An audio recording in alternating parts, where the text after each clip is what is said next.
आपको भी परेशान कर रहा है तो एम्स के निदेशक डॉक्टर रणदीप गुलेरिया की चेतावनी सुन लीजिए। उन्होंने साफ कर दिया है कि अगर कोरोना गाइडलाइंस का पालन नहीं किया तो कोरोना की तीसरी लहर सिर्फ 6 से 8 हफ्तों में पूरे देश पर अटैक कर सकती है। होशियार, कोरोना करेगा पलटवार। लापरवाही हुई तो मचेगा हाहाकार। समझिए, इशारों में कह रही है सरकार।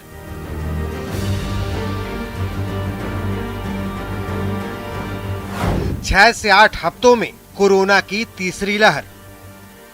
न तो ये भविष्यवाणी है, न ही आशंका। ये चेतावनी है कि अगर लापरवाही नहीं रुकी तो फिर कोई रोने वाला भी नहीं मिलेगा। और ये बात किसी और ने नहीं बल्कि दिल्ली एम्स के डायरेक्टर डॉक्टर रणदीप गुलेरिया ने दी है। डॉक्टर गुलेरिया ने एक टीवी कार्यक्रम में कहा है कि हमने अनलॉक की प्रक्रिया शुरू कर दी है और फिर से कोरोना नियमों का पालन करने में लापरवाही देखी जा रही है। ऐसा लगता है जैसे पहली और दूसरी लहर में जो कुछ हुआ हमने उससे कुछ सीखा नहीं। फिर से भीड़ जमा हो रही है, लोग इकट्ठे हो रहे हैं। राष्ट्रीय स्तर पर कोरोना संक्रमण के आंकड़े बढ़ने में समय लगेगा, लेकिन अगले 6 से 8 हफ्तों में केस बढ़ने लगेंगे या कुछ और देर से। ये सब निर्भर करता है कि हम कैसे कोरोना नियमों का पालन कर रहे हैं और भीड़ इकट्ठा होने से रोक रहे हैं। अभी तो खौफ के बादल छटे हैं। इसी महीने में तो भारत को कोरोना की दूसरी लहर से थोड़ी राहत मिलती दिख रही है, लेकिन ये पूरी तरह मंद नहीं पड़ी है। ये वायरस हमारे बीच अभी भी है और जब तक ये उसके म्यूटेड होने की संभावना भी बनी हुई है। डर वाजिब है और इसकी वजह है लापरवाही। कोरोना के केस कम होते ही एक बार फिर पाबंदियां हटाई जाने लगी हैं, बाजारें सजने लगी हैं, लोग घर से बाहर निकलने लगे हैं। ऐसे में सावधानी बेहद जरूरी है। हम ये अनुशासन नहीं करेंगे, कोविड एप्रोप्रिएट बिहेवियर नहीं करेंगे, डिस्टेंस मेंटेन नहीं करेंगे, बगैर जरूरत बाहर घूमेंगे, मास्क नहीं लगाएंगे तो आपके बहुत ज्यादा जानें चली जाएंगी, बहुत ज्यादा नुकसान हो जाएगा। कोरोना की दूसरी लहर के कहर को भला कौन भूला है। भारत के अस्पतालों में बिस्तर कम पड़ गए थे, मेडिकल सप्लाई की भी कमी हो चुकी थी, ऑक्सीजन का अभाव हो गया था। बड़ी मुश्किल से हालात बदले हैं। इसलिए जरूरी है कि भारत की ज्यादा से ज्यादा आबादी का वैक्सीनेशन करना होगा। लोगों को कोविड गाइडलाइंस का पालन करना होगा। ऐसे इलाकों की मॉनिटरिंग करनी होगी जहां कोरोना केस तेजी से बढ़ रहे हैं। जहां कोरोना पॉजिटिव मरीज 5% से ज्यादा हैं, वहां कंटेनमेंट क्षेत्र घोषित करना होगा। Bureau report, news 18 network. तो सवाई माधोपुर के रणथंभौर नेशनल पार्क से एक बार फिर खुशखबरी आई है। बाघिन T111 को 4 शावकों के साथ देखा गया है। ऐसे में अब रणथंभौर में 21 नर बाघ, 30 मादा और 18 शावक हो गए हैं। आपको बता दें अब यहाँ कुल 69 बाघ हैं। वन अधिकारियों ने बाघिन और उसके शावकों की सुरक्षा बढ़ा दी है। इसके लिए फेज 4 मॉनिटरिंग के अंतर्गत कैमरा ट्रैप लगाए जा रहे हैं।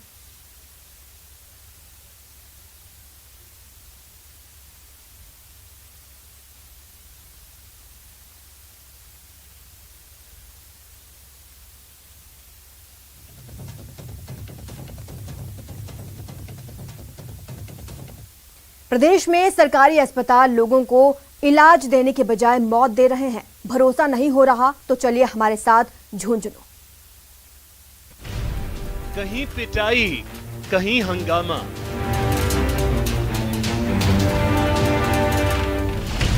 तो नवजात को किसने मारा? अस्पताल प्रशासन से गंभीर सवाल। अस्पताल के बाहर ये शोर, ये हंगामा उन लोगों का है जिनके बच्चों को दुनिया में आने से पहले भ्रष्ट सिस्टम ने मौत की नींद सुला दिया। जी हां, हम बात कर रहे हैं झुंझुनू की। आरोप है कि यहाँ के सरकारी अस्पतालों में स्वास्थ्य कर्मी नहीं, जल्लाद बैठे हुए हैं। यहाँ पे इनके पास जो सुपियार नर्स है यहाँ पर, उनको बोला कि इसको चेक करो। उन्होंने कहा कि मैं चेक नहीं करूंगी, अंदर ही नहीं बढ़ने दिया, हॉस्पिटल के अंदर ही नहीं बढ़ने दिया कि मैं नहीं चेक करूंगी। बोले यहाँ पे बेड खराब हो जाएंगे। वो यहाँ पे काफ़ी टाइम तक उनसे कहते रहे कि इसको अंदर ले लो, नहीं लिया। फिर वो यहाँ से लेके चल पड़े बाहर, वहाँ पीपल के पास गए, वहाँ जाते ही एक बच्चा हो गया और वो खत्म हुआ था। दरअसल गर्भवती फरजाना के परिजन उसे प्रसव के लिए सुल्ताना स्वास्थ्य केंद्र लेकर पहुंचे थे, लेकिन जांच और एडमिट तो दूर की बात, अस्पताल के हठधर्मी स्टाफ ने गर्भवती को अंदर तक नहीं आने दिया। दर्द से कराह रही महिला का अस्पताल के बाहर ही प्रसव हो गया।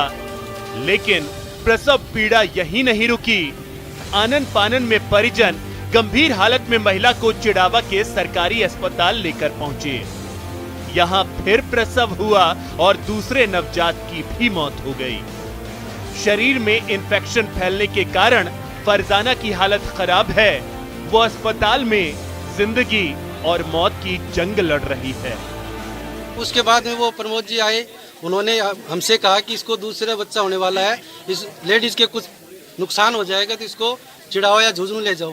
फिर हम उसको वहाँ पे लेके गए चिड़ावा में वो दूसरा बच्चा भी उसको खत्म हो गया और वहाँ उसके शरीर में जहर फैल रहा है। जिले की सड़ी हुई स्वास्थ्य व्यवस्था और 2 नवजात बच्चों की मौत का जिम्मेदार कौन है, इस बात का जवाब जिला प्रशासन और स्वास्थ्य विभाग के जिम्मेदार अफसरों को देर सबेर देना ही होगा।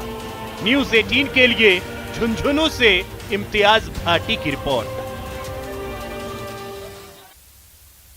अगर आप कोटा शहर की सड़कों पर देर रात